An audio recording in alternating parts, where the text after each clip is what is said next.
Pemirsa, kalahkan timnas Tiongkok, timnas Indonesia makin dekat ke Piala Dunia karena dipastikan lolos ke putaran keempat kualifikasi Piala Dunia 2026. Ya, sambil menikmati euforia kemenangan skuad Garuda tadi malam, kita akan bahas bagaimana persiapan Jay Itzes dan kawan-kawan untuk laga berikutnya melawan Jepang hari Selasa pekan depan. Sudah bersama saya di studio NTV, pemimpin redaksi bola.com, Erwin Fitriansyah. Bung Erwin, apa kabar? Baik, alhamdulillah. Terima kasih bersama kami. Ya. Selamat untuk timnas kita. Ya. Ini hadiah Idul Adha dan juga pemicu semangat, mudah-mudahan lawan Jepang makin oke ya. Analisa catatan Anda, laga terakhir melawan Tiongkok. Ya, di pertandingan kemarin kan sebetulnya sebelum pertandingan kan sudah di state bahwa 5 orang nggak bisa main ya. 2 orang, Martin Paes sama Marcelino nggak bisa main karena akumulasi kartu. Eliano nungguin istrinya melahirkan. Lalu Sandy Walsh cedera ya. Ragnar juga masih sakit. Jadi dalam kondisi bikin ngeri-ngeri sedap juga ya. Iya, dalam kondisi yang tidak ideal sebetulnya. Tapi justru di momen seperti itu ada kejelian, ada keberanian, ada keputusan yang diambil oleh tim pelatih Patrick Kluivert dan tim pelatih memainkan pemain-pemain yang sebelum-sebelumnya bukan menjadi starter, tapi buahnya adalah mereka tampil bagus. Ya. Menjadi starter, contohnya Egy. Ya. Egy ini dipanggil lagi setelah beberapa saat nggak masuk tim. Ricky Kambuaya, kakak Ricky ini kan juga jarang menjadi starter gitu ya. Tapi ketika menjadi starter, oke banget penampilannya. Lalu juga ada salah satu dari Sayuri Brothers gitu ya, ada Yakob di sebelah kanan. Betul. Ini yang menjadi poin plusnya adalah mereka bisa tampil tanpa demam panggung gitu ya, tanpa demam lapangan. Mereka bisa memberikan kontribusi yang sangat positif, meskipun akhirnya menangnya hanya dalam tanda kutip hanya lewat penalti dan tidak melalui open play. Tapi kemenangan adalah tetap kemenangan. Poin plusnya adalah pemain-pemain yang ditampilkan yang biasanya tidak menjadi starter, tapi ketika diberi kepercayaan itu tampil bagus. Dan yang harus diingat adalah pemain-pemain yang masuk menjadi pemain pengganti. Contohnya Beckham. Ini juga bisa langsung memberikan kontribusi yang bagus gitu ya. Tidak kan sebenarnya nggak mudah itu untuk pemain pengganti. Ini debut juga kan untuk Beckham untuk timnas senior di bawah kepelatihan Patrick Kluivert. Tapi tetap harus ada kesempatan buat mereka kan? Iya, kesempatan itu juga ada karena memang kondisinya tidak memungkinkan kalau mereka nggak. Jadi menurut Anda ini strateginya Coach Patrick yang kepepet melihat kondisi yang ada atau memang bagian dari plan A, plan B-nya dia? Pasti ada plan A, plan B ya. Karena kan udah ketahuan yang nggak bisa main 5 orang gitu ya. Terus sudah dicoret berapa orang gitu kan ya. Sudah ada pilihan yang diambil gitu ya. Kenapa mencoret beberapa nama ketika ada nama lain yang dipastikan tidak bisa gabung dalam skuad? Karena memang kan ada regulasi yang membuat yang bisa didaftarkan hanya segitu gitu ya. Jadi memang harus dicoret gitu. 5 orang pemain yang sebelum pertandingan dicoret kan. Pada Pratama, ada Asnawi, total 23 ya yang masuk ya. Betul. Jadi ada kejelian yang keluar ketika keadaan memang membutuhkan itu gitu. Jadi menurut Anda Coach Patrick ini menjadi jeli dan semua bakatnya keluar kalau kondisi kepepet? Saya pikir Coach Patrick dan jajaran pelatihnya punya waktu yang cukup banyak ya dibandingkan ketika pertandingan waktu lawan Australia, waktu lawan Bahrain itu kan waktunya mepet sekali. Ketemu juga baru 1-2 hari ya. Betul. Nah, kita di Bali lumayan kan 10 hari. 10 hari dan satu hal adalah Coach Patrick dan asistennya mereka sudah memantau kan. Setelah pertandingan lawan Bahrain itu kompetisi liga berjalan. Mereka memantau pemain-pemain yang bermain di Liga 1 ya. Sambil juga yang di abroad juga dipantau. Nah, hasil dari pemain pantauan Liga 1 itu kan muncul semua. Ricky Kambuaya, Egy Sayuri Brothers, Stefano Lillipali itu kan main di Liga 1 semua dan mereka main semua semalam. Soal chemistry pasti pengaruh dong ya. Ditambah dengan masa latihan yang cukup, menurut Anda, Bung Erwin gimana? Chemistry yang paling pengaruh adalah di lini depan. Ya, lini depan itu kan pemainnya Ole, lalu ada Ricky, ada Egy. Dengan Egy, dengan Ricky, Ole termasuk baru gitu ya. Apalagi dengan Egy. Kalau sama Ricky kan sudah main ya. Waktu lawan Bahrain itu sudah main. Cuman kelihatan memang chemistry yang harusnya bisa ditingkatkan lagi ya. Kalau waktunya cukup, ini bisa makin bahaya. Waktu latihannya? Waktu latihannya, waktu adaptasinya, waktu kumpul barengnya. Gitu. Tapi kan kita akan kesulitan untuk membuat waktu cukup kan? Karena mereka kan tersebar di mana-mana. Sehingga idealnya pasti bisa diapa-apain. Bisa diapa-apain. Tapi itu apakah sebuah keuntungan atau tantangan bagi Coach Patrick melihat anggota skuadnya seperti itu, sehingga dia harus meramu bagaimana strategi efektif untuk latihan-latihan berikutnya? Sekarang gini, dengan kondisi seperti semalam gitu ya, dengan pemain-pemain yang wah ini ternyata bagus ketika dijadikan starter. Coach Patrick jadi apa? Salah satu nilai positifnya adalah pilihannya semakin banyak ya. Jadi nggak khawatir kalau misalnya ada yang nggak bisa main gitu ya, 1, 2. Belanjanya lebih mudah ya. Iya, kecuali kalau Ole Romeni cedera. Ole Romeni nggak bisa main, PR buat kita. Karena harus diakui pelapisnya kayak Ramadan Sananta itu ketika main diberikan kepercayaan belum bisa langsung nyetel gitu ya. Tapi nggak ada masalah soal chemistry dong? Dengan siapa nih? Dengan nama-nama yang Anda sebutkan tadi, ditambah lagi ketika misalnya masa latihan ternyata tidak sepanjang kalau waktu terakhir di Bali. Jadi gini, soal chemistry, soal waktu latihan, ini kan seiring berjalannya waktu mereka akan semakin sering ketemu. Jadi secara chemistry, logikanya mereka semakin sering ketemu, meskipun nggak lama-lama ya ketemunya ya. Mereka akan tahu kok. Sebagai pemain profesional biasanya. Nah itu dia, artinya konsekuensi pemain profesional ya, harusnya tidak boleh jadi kendala soal chemistry gitu kan. Cepat atau lama masa latihan mereka harus mau membangun chemistry dengan cepat. Tapi tadi ada satu diksi, Bung Erwin ada bilang, ini kan menang kita dalam tanda petik ya lewat penalti gitu kan. Menurut Anda ini menang murni atau hoki atau bagian dari buah strategi yang menggiring atau menghasilkan penalti begitu? Buah dari strategi juga kan ya. Kan proses dari penalti itu juga karena nggak ujuk-ujuk lah ya. Ricky Kambuaya kan pressing kan ya. Betul. Pressing terus dia dilanggar gitu. Ya akhirnya menjadi penalti. Tapi di luar itu peluang sebetulnya banyak ya. Shooting on target ya, shooting yang melenceng dari Ole, dari Egy itu kan beberapa kali langsung on target tapi lemah ke kiper gitu ya. Jadi apa yang dipertontonkan semalam itu kalau bisa dimaksimalin lagi itu bisa menjadi ya lebih bahaya sih. Kalau tidak ada pelanggaran dari timnas lawan, artinya momentum itu lewat. Bagaimana seharusnya timnas kita memanfaatkan peluang-peluang sesuai dengan strategi tanpa adanya pelanggaran dari pihak lawan? Iya, itu yang menjadi PR. Iya kan? Anda melihat ada beberapa kali kesempatan seharusnya. Iya, ada 3 atau 4 kan ya, yang on target dan beberapa kali sudah berhadapan dengan kiper gitu kan. Kenapa lewat? Ya banyak faktor sih kalau gitu ya. Ada ketenangan, kiper lawan juga pas di posisi yang bagus gitu kan ya. Ada beberapa momen ketika Ramadan Sananta atau Yakub Sayuri itu berusaha untuk giring bola dan mau dienakin bolanya, tapi dicuri sama lawan. Itu kalau sudah gitu kan momentum ya, momentum yang ya lawan yang dapat momentumnya untuk mengagalkan gitu ya. Tapi itulah di bahwa menghadapi Jepang itu momen itu saya yakin nggak akan banyak, nggak akan banyak. Jadi memang harus dimaksimalin. Berapapun yang dapat.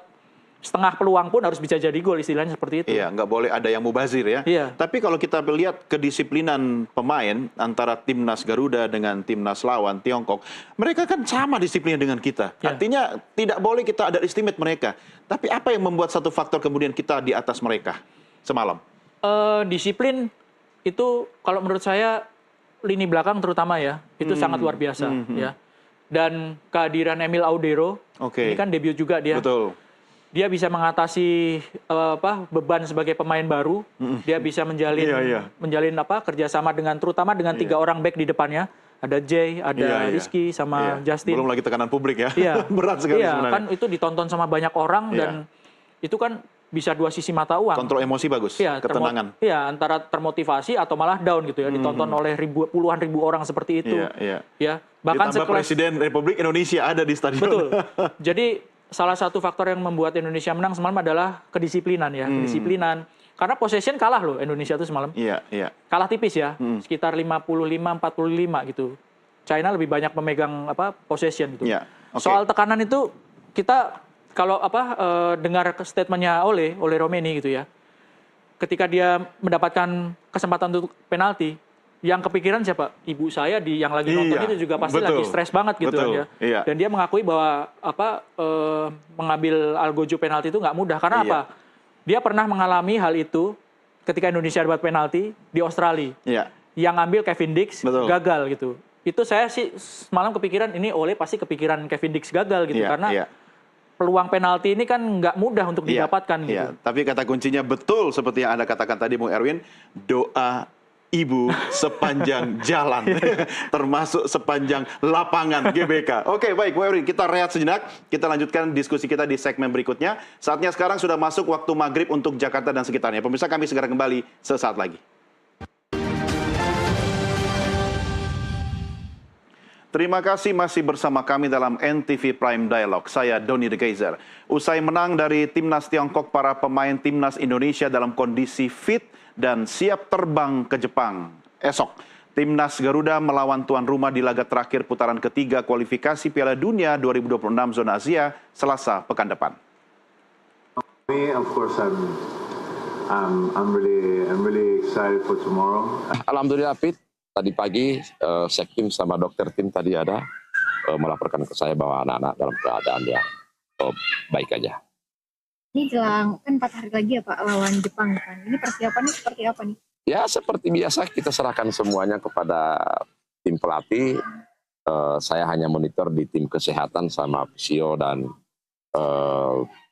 ofisialnya. Saya tanya anak-anak keadaannya dan tentu mulai dari persiapan keberangkatan ke bandara, kemudian dari bandara dari pesawatnya sampai nyampe di sana hotelnya, saya berada di sana petugas tanggung jawab kami dan kita udah pastikan insya Allah sampai dengan di hotel, kemudian tempat lapangan latihan, kendaraan yang ada di sana sudah kita pastikan dalam keadaan yang ready.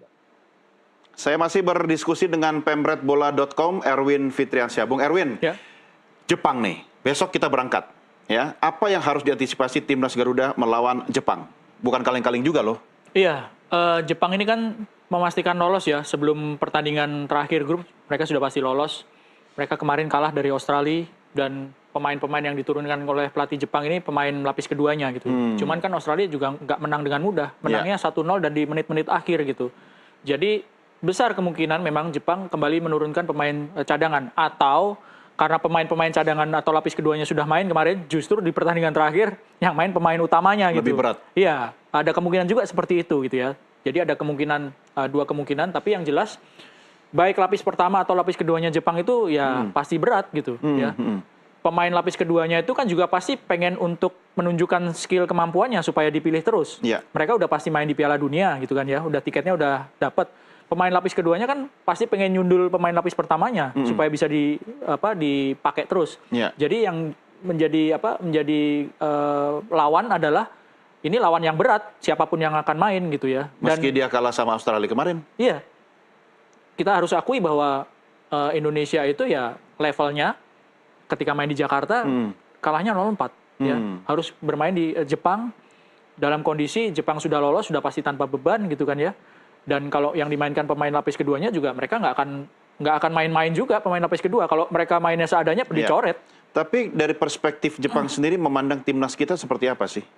Saya pikir gini, Indonesia sudah memastikan lolos ya. Di grup C ini ketika bermain di awal gitu ya. Siapa sih yang menyangka Indonesia bisa menang lawan Arab, ya kan? Bisa menahan imbang Australia 0-0 di Jakarta. Lalu menang lawan China yang susah sekali selama ini. Betul. Ya kan? Lalu bisa menang lawan Bahrain, kan nggak ada yang menyangka. Tapi setelah ada kepastian ya, bisa menang lawan Arab, bisa menang lawan Bahrain, lalu lawan China.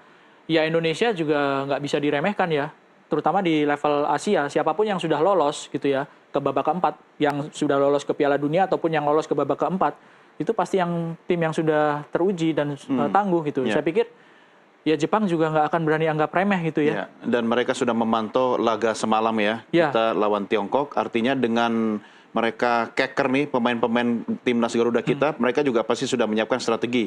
Dari kacamata Anda, Bung Erwin, strategi yang disiapkan oleh Coach Patrick dengan strategi oleh timnas Jepang akan berhadapan secara keras kah, atau kita main di awal lembut dulu, atau hajar dari babak pertama, paling cocok? Yang jelas begini, ketika main di Jakarta waktu Indonesia kalah 0-4, ada beberapa pemain yang belum bergabung waktu itu. Ole belum ada, ya kan? Pelupesi belum ada, Joy Pelupesi belum ada. Emil juga belum ada ya, karena memang mereka bergabungnya belakangan gitu ya prosesnya. Nah, dengan kondisi tim yang sekarang lebih lengkap karena Marcelino sama Martin kan juga udah bisa main karena akumulasinya sudah selesai gitu. Saya pikir hal yang paling realistis adalah bermain natural ya. Ya, bermain natural itu cukup tahu diri bahwa Jepang itu bukan lawan yang enteng ya. Kalau bermain terbuka, bermain frontal ya, meladeni permainan terbuka Jepang gitu ya, bahaya. Maksudnya jangan overconfidence begitu?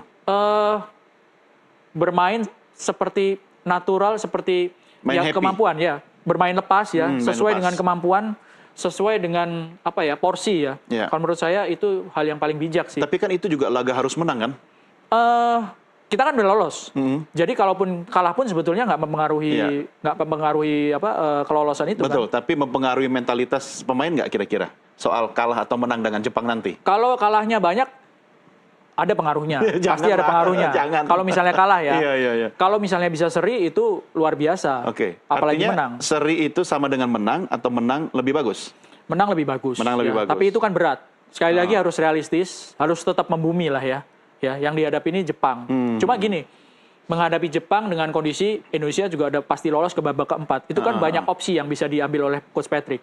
Apakah memainkan pemain-pemain yang jarang main itu dia. sebagai starter? Apakah melakukan mix ya? Apakah tetap tampil full tim gitu ya? Dengan menghadapi Jepang. Ya, itu kan yang menarik kan? Dia boleh nggak atau bagus nggak kalau Coach Patrick itu kemudian menurunkan nama-nama yang selama ini jarang dipakai gitu? Kayak semalam itu kan sebetulnya sudah dilakukan karena kondisi memaksa seperti itu. Iya, gitu apakah ketika sama Jepang akan menjadi semakin gambling atau bisa menjadi bagian dari strategi kejutannya Coach Patrick? Mungkin bisa dilakukan lagi, tapi akan riskan kalau terlalu banyak yang diubah. Ya contohnya 3 di belakang itu kalau diubah 2 atau pengaruh. Iya, pasti pengaruh. Jadi riskan ya kalau sangat belakang riskan, di otak-atik ya. 4 di tengah kalau misalnya Tom sama Joy Pelupesi nggak main bareng-bareng, susah gitu kan ya. 1 di depan oleh Romeni kalau dia nggak main berat juga gitu. Tengah maksimal 2 yang bisa diganti begitu. Iya, 2 tapi jangan yang tengah. Jangan yang midfielder centernya, jangan. Terus depan gitu ya. maksimal berapa? Depan itu yang mungkin diutak-atik masuk akal kiri kanannya ya, tempatnya Egy sama Ricky ya, karena kan oleh Ragnar sama Marcel sudah bisa main gitu. Ya kalau di belakang dari 3 ya mungkin 1 yang diubah masih masuk akal gitu ya, tapi kalau 3 terus JIJ yang nggak main agak berat sih. Iya. Kalau kita belajar dari timnasnya Tiongkok, dia kan agak berani untuk memulai dengan starting line up-nya ya. Lumayan berani sih kalau menurut saya. Kalau lawan Jepang kira-kira ada keberanian seperti itu nggak? Tiongkok itu berani karena mereka terpaksa juga sih. Kejepit, kepepet juga. Iya, Kenapa dia terpaksa? Mereka harus menang semalam kan. Iya. Kalau mereka seri atau kalah berat. Jadi mereka nggak punya banyak opsi gitu ya. Apalagi ada sekitar 5 atau 6 pemainnya yang pemain intinya nggak bisa main karena cedera. Jadi ya mereka dalam kondisi yang benar-benar sulit semalam. Artinya itu memberi dampak menguntungkan juga bagi timnas kita. Bagi Indonesia, kan? iya. Nah, tapi kan tidak seperti menghadapi Jepang, ya kan? Tidak mungkin ada keberuntungan seperti itu. Apa yang harus diantisipasi paling utama ketika besok kita melawan Jepang? Jepang itu kalau waktu main di Indonesia, itu kan mereka passing-passingnya akurat sekali ya, presisi sekali ya. Mereka passing panjang, passing pendek itu bola ditendang sekencang-kencangnya, mereka nggak lepas penguasaan bola gitu. Akurasi passing, konsentrasi, disiplin, mereka determinasinya itu main Spartan itu 2 kali 45 menit plus injury time. Itu yang benar-benar menjadikan Jepang ini menjadi tim level dunia gitu, bukan Asia lagi gitu. Nah, yang harus diantisipasi kan sejumlah kelebihan dari Jepang itu. Dan harus konsisten gitu. Nggak bisa 15 menit, 30 menit aja konsentrasi terus nggak kebobolan. Jepang juga bisa cetak gol di atas di menit-menit akhir di babak kedua mereka juga sangat sangat Spartan gitu. Iya, tapi kan kita berharap di 15 menit pertama kalau bisa kita sudah unggul lebih dulu gitu kan. Apakah memungkinkan ketika kita bicara yang kita hadapi Jepang ini? Semua kemungkinan bisa terjadi. Gitu ya. Analisa Anda gimana, Bung? Semua kemungkinan bisa terjadi, tapi kalau kotak dadu ya. Karena susah ya. Harus diakui susah gitu ya. Jadi harus realistis ya. Ya, realistisnya itu di babak pertama atau kita harus jaga di babak kedua? Di 2 babak plus injury time gitu. Bagaimana menjaga stamina yang tetap stabil dong? Iya, dan kita kan lihat semalam ketika sudah masuk 60-70 menit Tom ya kan sudah kelihatan menurun ya, dan pemain seperti Tom ini kan selama bermain untuk timnas Indonesia kemarin-kemarin jarang sekali, atau saya nggak salah ingat nggak pernah dia main 90 menit gitu ya. Menit 70, menit 80 diganti. Jadi memang harus konsentrasi full, pandai cermat menurunkan pemain yang benar-benar fit gitu. Oke, baik. Setelah ini kita akan coba menghubungi manajer timnas kita, Pak Sumarji. Mudah-mudahan nanti bisa segera bergabung. Tapi pemirsa, kami segera kembali sesaat lagi. Tetap bersama kami. Anda masih bersama kami dalam NTV Prime Dialog. Saatnya sekarang kita berbincang dengan manajer timnas Garuda, yaitu Sumarji. Pak Sumarji, selamat sore. Selamat sore, Assalamualaikum. Waalaikumsalam warahmatullah. Selamat Pak Sumarji, sukses buat timnas Garuda kita atas prestasi yang diraih semalam di GBK. Luar biasa Pak Sumarji. Pak Sumarji, Ya. bagaimana keadaan dan kondisi skuad Garuda kita hari ini Pak? Ya, alhamdulillah para pemain secara keseluruhan setelah semalam kita menghadapi Cina dan alhamdulillah kita bisa memetik 3 poin. Para pemain kondisinya sangat baik. Hari ini tadi yang Muslim melaksanakan kegiatan sholat Id. Selanjutnya jam 12.45 kita start karena ada undangan makan siang bersama-sama dengan Bapak Presiden di kediaman beliau di Kertanegara. Selanjutnya teman selesai kegiatan jam 3, para pemain langsung kembali ke hotel, diberikan waktu untuk bertemu dengan keluarga sampai dengan jam 11.23.00 karena jam 23.30 semuanya sudah harus masuk ke kamar masing-masing untuk istirahat. Jadi secara keseluruhan para pemain kondisinya sangat bagus, sangat baik dan sangat termotivasi.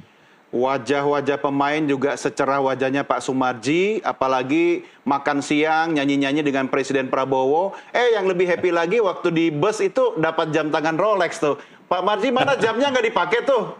Pengen lihat. Ya kalau itu mah nggak perlu dipublikasikan. Ya, tapi itu kebanggaan Pak Sumarji dan itu adalah sesuatu yang layak diberikan kepada skuad Garuda, termasuk Pak Sumarji dan semua yang terlibat di tim kepelatihan. Pak Sumarji, besok berangkat jam berapa Pak? Kami besok berangkat dari hotel jam 10 karena kita terbang jam 12.00. Oke, diperkirakan sampai di Jepang perjalanan 6 jam itu. 6 jam ya. Oke. Ya jam 16 lah ya. Ya. Ada jadwal yang sudah diatur kemudian sebelum kita berlaga? Jadwal sesuai yang sudah diberikan kepada para pemain, jauh-jauh hari sudah ada semuanya. Baik itu jadwal keberangkatan besok sampai dengan kedatangan di Osaka di Jepang. Selanjutnya kegiatan di sana semuanya sudah terjadwal dengan rapi, tinggal menjalankan sesuai dengan jadwal yang ada. Ya, Pak Sumarji, waktu makan siang dengan kepala negara apa saja sih yang didiskusikan, yang dibahas secara santai? Mungkin juga ada harapan dari Presiden mewakili kita, para pecinta bola, nanti di Jepang akan gimana, Pak? Kasih bocoran dong, Pak. Ya, sedikit lah intinya beliau mengapresiasi kerja keras para pemain, perjuangan para pemain diapresiasi oleh beliau sangat luar biasa dan beliau mengakui saat sekarang ini timnas Indonesia di bawah Pak Erick Thohir perkembangannya sangat luar biasa bagusnya dan beliau berpesan menyisakan 1 game lawan Jepang ya bagaimana upayanya para pemain untuk bisa berkorban mau berjuang dengan sungguh-sungguh mengorbankan semua yang para pemain miliki untuk bangsa dan negara ini agar supaya apa yang menjadi harapan dan keinginan syukur-syukur ketika di sana bisa memetik 3 poin karena beliau tadi pesan juga sepak bola itu tidak ada yang tidak mungkin, semua serba mungkin. Artinya beliau Pak Presiden betul-betul memberikan motivasi yang sangat baik kepada para pemain dan para pemain betul-betul termotivasi atas apa yang disampaikan Pak Presiden. Memetik 3 poin ini targetnya Presiden Prabowo atau target dari Coach Patrick atau PSSI gimana tuh Pak? Kita tahu yang akan kita hadapi ini bukan tim yang mudah, apalagi itu di Jepang. Ya sekali lagi kita semua tentu akan mempersiapkan itu dengan sebaik-baiknya dan kita ingin betul-betul ketika kita bertandang ke Jepang kita bisa memberikan yang terbaik. Apapun alasannya kita akan all out berjuang sesuai dengan apa yang dipesankan oleh Bapak Presiden. Agar para pemain semuanya berjuang dengan sesungguh-sungguhnya, berjuang dengan sekeras-kerasnya, dengan penuh pengorbanan dan berjuang pakai hati. Ya kembali target kita harus dapat poin. Ada treatment atau perlakuan khusus nggak Pak Sumarji untuk skuad Garuda kita ketika mulai besok terbang dan tiba di Jepang? Mungkin pengaturan makannya, jangan makan sushi Jepang, atau bawa gudeg dari Jogja, atau karena kondisi cuaca di sana beda dengan di tanah air, gimana tuh Pak? Kalau berkaitan dengan soal itu normal-normal saja karena memang kita ini sudah punya standarisasi. Ya. Lagi kita ini sudah punya standarisasi soal apa yang harus dikonsumsi oleh para pemain. Baik dari konsumsi gizi dan juga vitamin. Jadi tim dokter itu sudah mempersiapkan itu semua.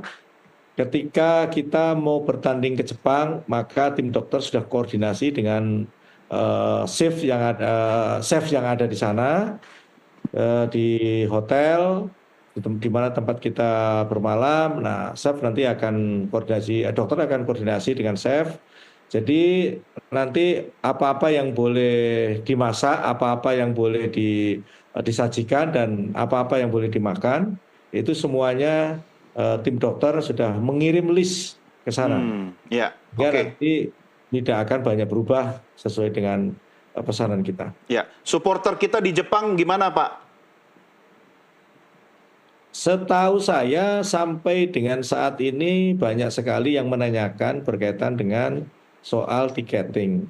Termasuk dari KBRI juga tanya ke saya tentang hal itu. Dan dari PSSI melalui Pak Sekjen juga sudah berkoordinasi dengan Federasi Jepang, sehingga berkaitan dengan hal yang menyangkut tiket masuk, itu semua sudah dikoordinasikan.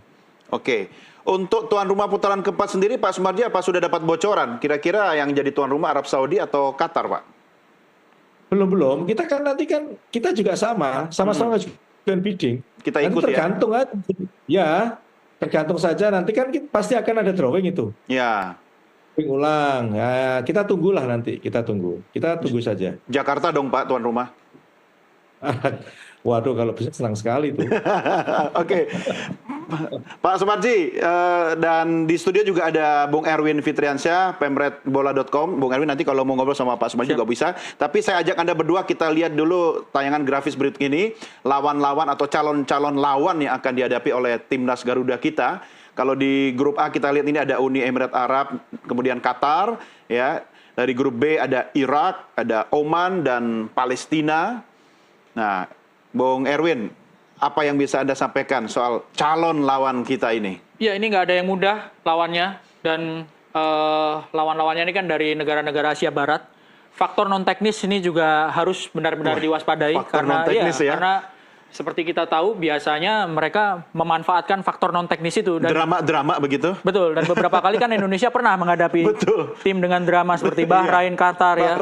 Pak Sumarji juga sudah merasakan bagaimana sulitnya untuk menghadapi. Makanya kuncinya Pak Sumarji di pinggir lapangan itu. Ya kan? Jadi apa yang mana yang paling tanda petik yang harus kita waspadai dari kedua grup tadi itu? Kalau misalnya dari tim-tim itu mendapatkan kesempatan untuk menjadi tuan rumah, nah itu yang harus diwaspadai betul-betul. Karena yang lolos langsung ke Piala Dunia kan juara grupnya aja. Hanya satu tim dari satu grup itu. Ini Qatar, ya kan?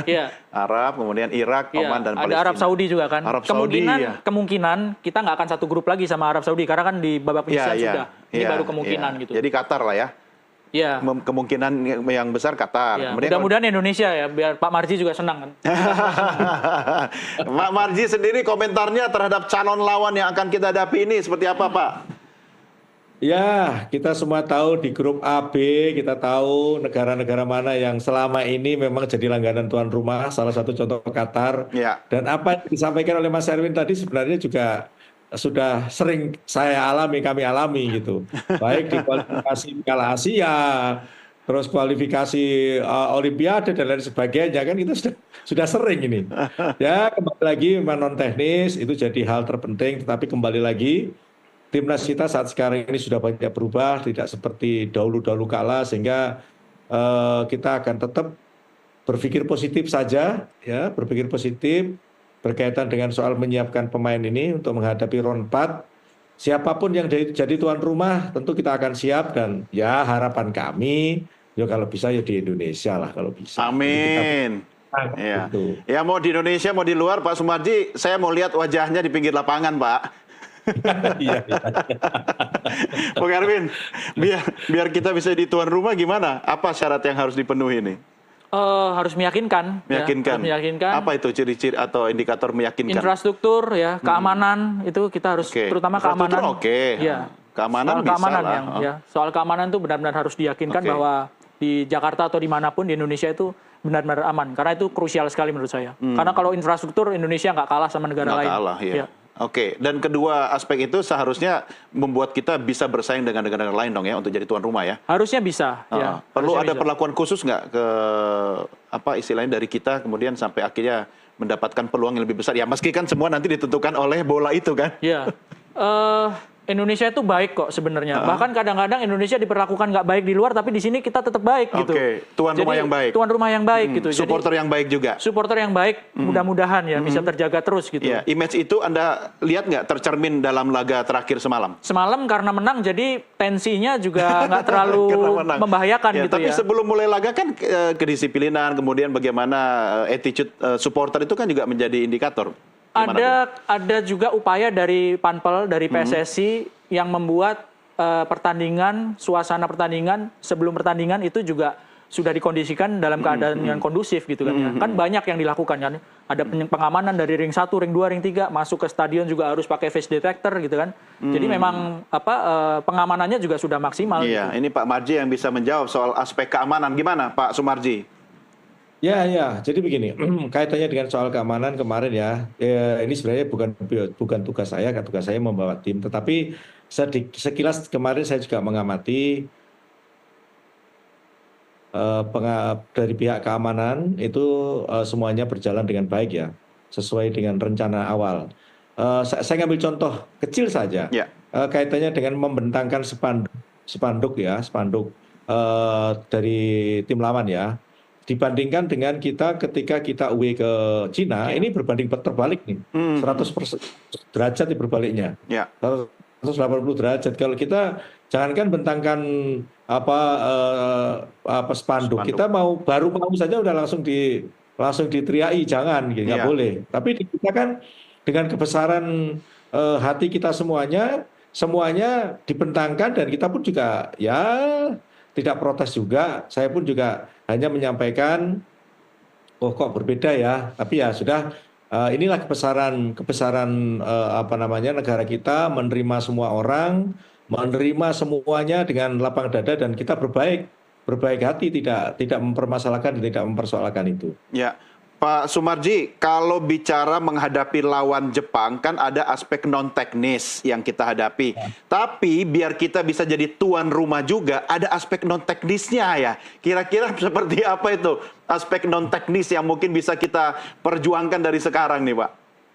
Ya, kalau kita berbicara non teknis semua itu kan koordinasi dan komunikasi. Tapi yang tidak kalah penting adalah kesiapan daripada infrastruktur yang ada di kita. Yang harus kita bawa sekarang ini yang ada di negara kita, contoh misalkan stadion dan tempat-tempat latihan itu sudah memenuhi syarat.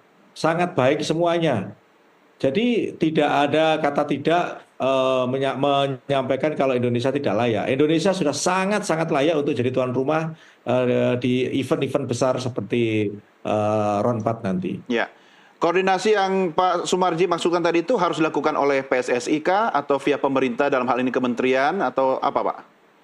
Ya, semua pihak yang ada peluang dan kesempatan, yang ada komunikasi, yang ada jalur, ya baiknya sih memang harus dikomunikasikan dengan baik. Kalau bisa banyak ordal lebih bagus lagi ya, Pak ya? Saya nggak ngomong loh. Loh, maksudnya ordal itu bukan berarti jelek loh Pak. Kan kalau koneksi dan networking kita bagus kan bisa minimal ya memberikan impresi yang positif. Itu tadi. Jadi memang harus networkingnya cukup bagus. Tapi kita tahu bahwa Pak Erik itu ketua umum kita ini kan jago lah dalam hal itu. Ya, tapi kembali lagi kalau sudah jadi tuan rumah, apalagi RON 4 itu kemungkinan kekuatannya juga kekuatan besar lah. Ya, ya. Jadi Oh, ya, kita siap menghadapi kekuatan besar ya Pak ya. Pokoknya kalau Pak Sumarji senyumnya udah kayak begini, aman lah dunia persepak bolaan. Pak Sumarji, sekarang soal aspek non teknis buat timnas kita yang besok berangkat ke Jepang, apa yang dipersiapkan oleh tim manajemen timnas sendiri? Ada hal-hal khusus kah, termasuk treatment khusus kah soal bagaimana menjaga chemistry dan mentalitas pemain, Pak? ya, jadi memang hal-hal yang terkait dengan non teknis ini memang sangat penting, tidak boleh dianggap remeh. Karena apa? Karena kalau teknis itu kan urusan head coach dan para asisten. Tetapi kalau kaitannya dengan non teknis menjaga hati ini kan ya perlu dikerjakan secara bersama-sama. Ya. Artinya berkaitan dengan mengelola hati para pemain itu hal yang penting agar supaya para pemain happy, senang dan semuanya betul-betul termotivasi dengan baik. Kembali lagi kalau kita berbicara non teknis itu adalah tugas kami dan kami akan laksanakan itu dengan sebaik-baiknya dan tidak perlu harus saya sampaikan ke publik. Ya, Karena itu rahasia dapur, Pak. Oke, Bung Erwin. Oh ya, Pak Sumarji, ini di studio bukan cuma ada satu jurnalisnya, ada dua. Yang satu malah pemretbola.com. Ada yang mau disampaikan ke Pak Sumarji, silakan, Bung Erwin. Oh, silakan Mas. Siap, Pak Marji. Kalau dari Pak Marji sendiri, apa sih yang paling menantang ya dalam mengawal timnas ini sampai mendapatkan kepastian tiket ke babak keempat gitu ya? Karena kan Pak Marji kan mengalami perubahan pelatih ya, pemain juga banyak yang masuk, pemain-pemain yang baru juga banyak yang masuk. Apa sih yang paling menantang untuk Pak Marji sebagai manajer, Pak? Ya.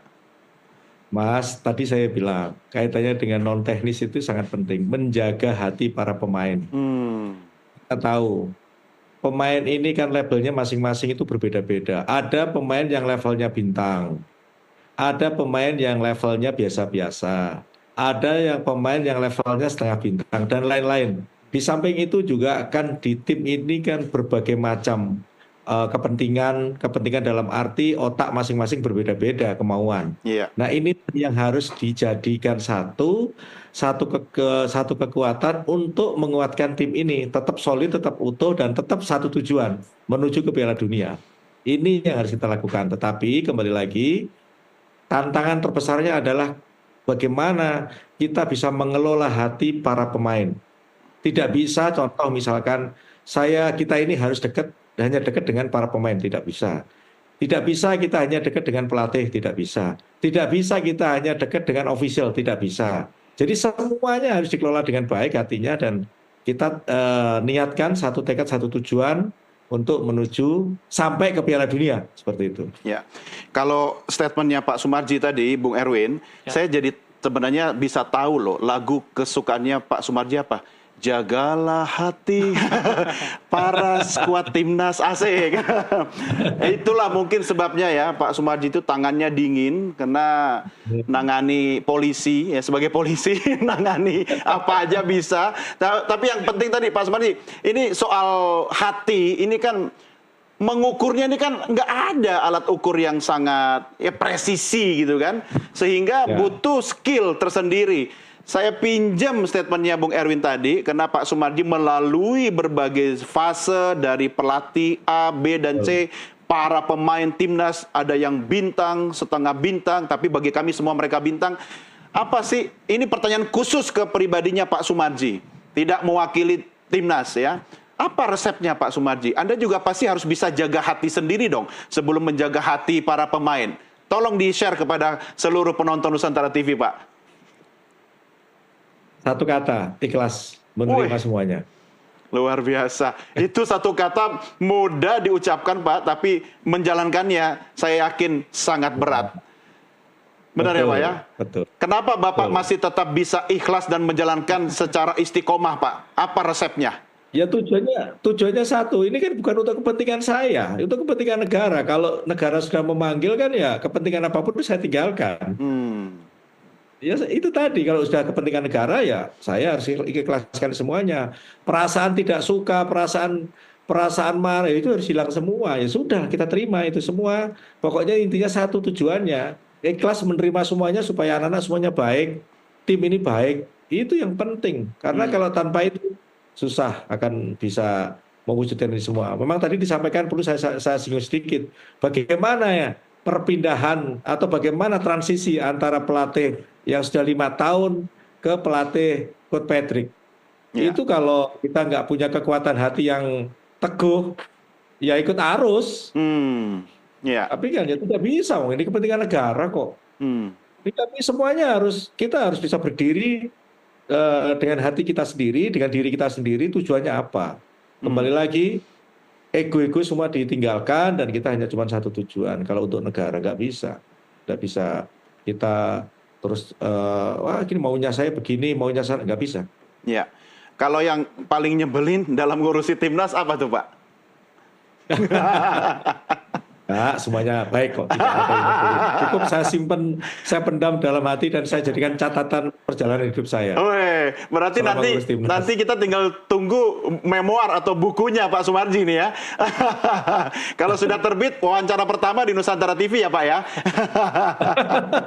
Pak Sumarji, Anda kan mengelola hati, mengelola timnas, mengelola manusia berbeda dengan mengelola alat atau barang.